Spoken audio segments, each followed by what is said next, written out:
just that idea of what is the sound of a woman. And we started thinking about that. And it's like, it's that silent tear. Mm-hmm. It's not saying what you want to say. KOST 103.5. Rita Wilson's here. Rita. Hi. Rita. Thank you. So good to be back. Really good hugger. Oh, you're a good hugger. Thank you. I love being able to hug you in person. Same here. It's been a while. Yeah, well, Glad congratulations. Thank you. You were here for your 5th album, and we are so proud and happy to say your 6th studio album. Congratulations. Thank you. Sound of a Woman. I love being a woman. Me too. I love being a woman. Being a woman is the greatest thing on the planet. I think so. Sometimes I have questions about that, but I think for the most part, it's great. Well, the song is a song of empowerment and not taking no for an answer. And I'm wondering, what's your writing process? Song of a Woman, did it just strike you one day, or did you have building feelings, or did you have a series of events that made you go, I've got to write a song about this? Well, the album and the song Sound of a Woman it's really a whole thematic story of a different phases of women's lives and where we start out. We start out as young women, and then we become teenagers, and I mean, first we're little girls, then we're teenagers, then we're women, then we're sometimes wives, sometimes mothers, sometimes finding our own voices, and then sometimes in long marriages, sometimes divorced, sometimes all those things. And my co-writer, Amy Wadja, and I wanted to explore all those different phases. And, I can't think of anything recently or maybe that I know of that is telling that story, right? Which I wanted to tell. It's an emotional song. Oh, I mean, I've been seeing so many reactions online of women in particular listening to the song in tears because it hits home with so many different topics of being a woman. That's what we were trying to explore. It feels, there's just that idea of what is the sound of a woman. And we started thinking about that. And it's like, it's that silent tear. Mm-hmm. It's not saying what you want to say. I love, says she can when they said she couldn't. Right. I love that one too. Because I think as women, we get so many messages in that way that tell us we can't do something or we shouldn't do something, and to stay in our lane. And sometimes we tell ourselves that because we're afraid of stepping out and feeling our power. And that's part of the finding your voice part of it, which, I grew up, as we've talked about this, but we're California girls, born in Hollywood, California, but I grew up on this cusp. I kind of like to think of it as like, like you're a Scorpio on the cusp of Libra. Yes.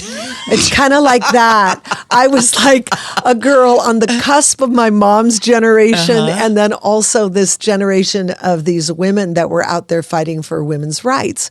Right. And I'm right in that middle section of like too young to go out and burn my bra, but going, I when I get a bra, I will be burning it, sort of like that.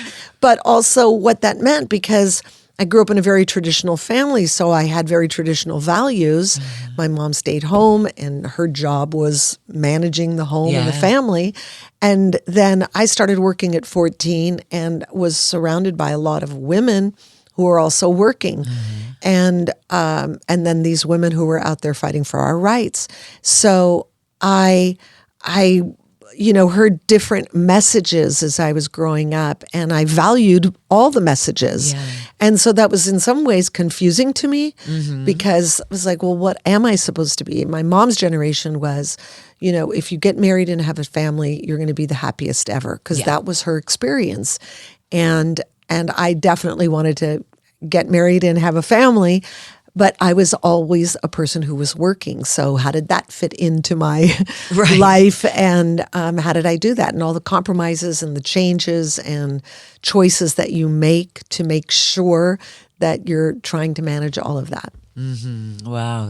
Well, you've got 2 songs out on the album now, then the full album May 1st. So tell us about Michelangelo. So What is the message in that song? So Michelangelo, we never sang I never sang Michelangelo in the song. Why is it called Michelangelo? Right. Well, he was the famous sculptor, as you know, and he did David and La Pietà and all the really magnificent sculptures from many years ago. And someone asked him, this was a quote that I kept on my bulletin board forever, but somebody asked him, how do you make all these gorgeous sculptures out of these massive chunks of marble? What a great question. Right? And he said, I see the angel in the marble and I carve until I set him free. Oh my God. All right. And that was like a metaphor for me of what it's like to be a woman, what it's like to come into your own voice.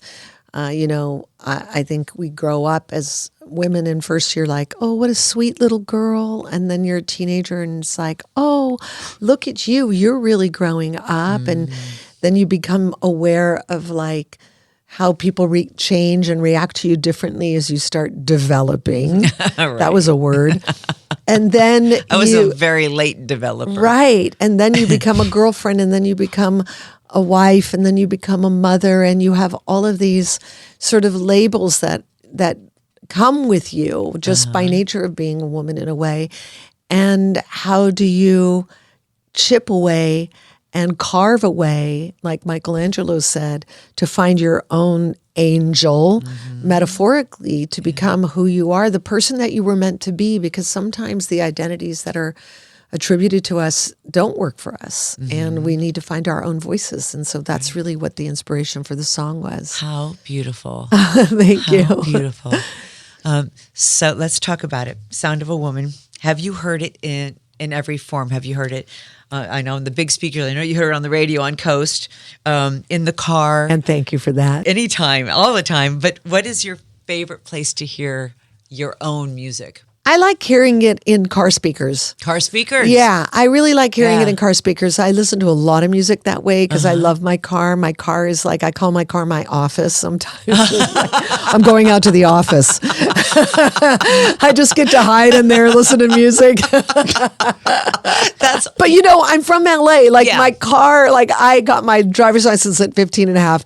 And as soon as I could afford to buy my first car, which was a Datsun 2000 Roadster, I was in my car listening to music. It's huge. Yes. So still to this day, because we live in LA and we have so much, driving to do, Yeah. it's where I really listen to everything. So that's where I like to listen to the music. It sounds so good like that too.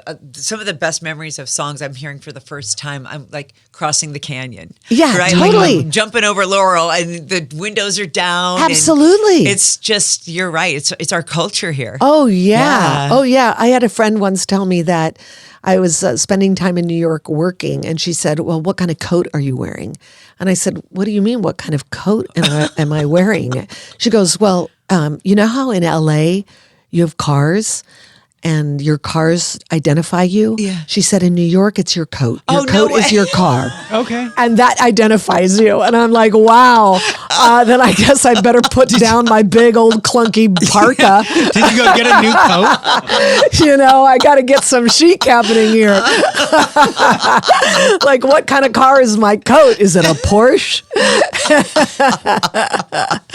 Oh my God. You have teased us with touring. Yes, it's happening. I'm Okay. starting out with a tour on the East Coast and some South cities, Atlanta and Nashville, and then I am. There's other stuff that is coming that has not been announced Okay. yet, but it's All I'm coming. So saying there is- will be more. Baby girl better have a lot of LA dates Oh, because you got yeah. a lot of friends that live here. Oh yeah, are you kidding? I would have to.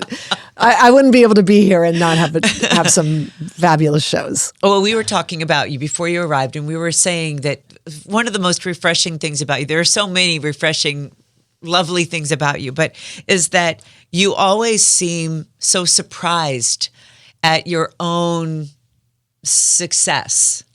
You always seem so like that post you did about we make the music, we make the things, and then we put them out there, and then it's almost like for the first time. This is your 6th album, but I feel like it's always fresh and new for you. It always hopefully will be fresh and new for me, and I hope.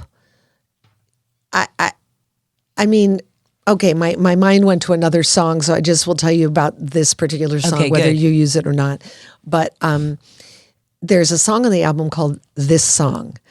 And, I've been playing clubs since 2012, and sometimes you're playing clubs and they're really tiny and nobody really knows who you are, particularly when I was starting out.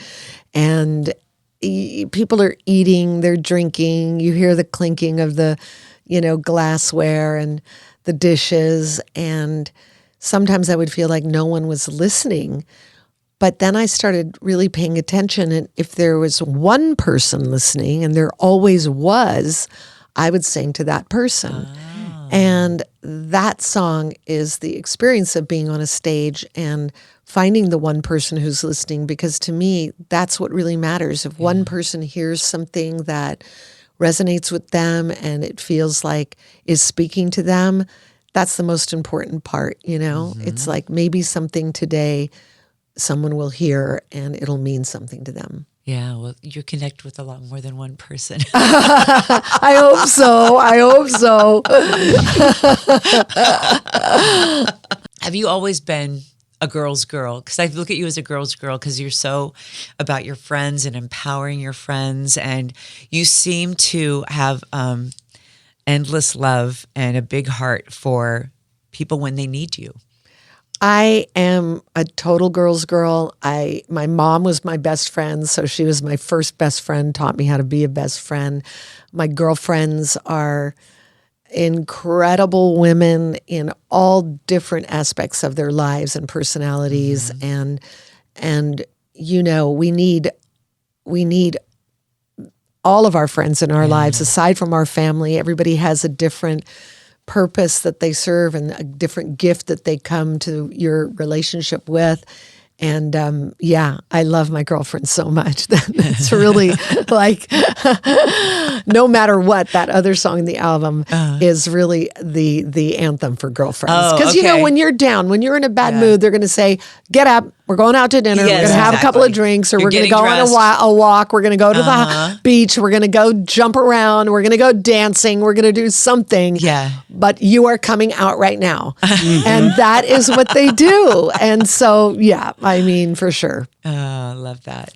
Well, Rita Wilson here with us, Sound of a Woman, in your 6th album. We love the music. We love having you in studio. Please come back for your 7th. Thank you.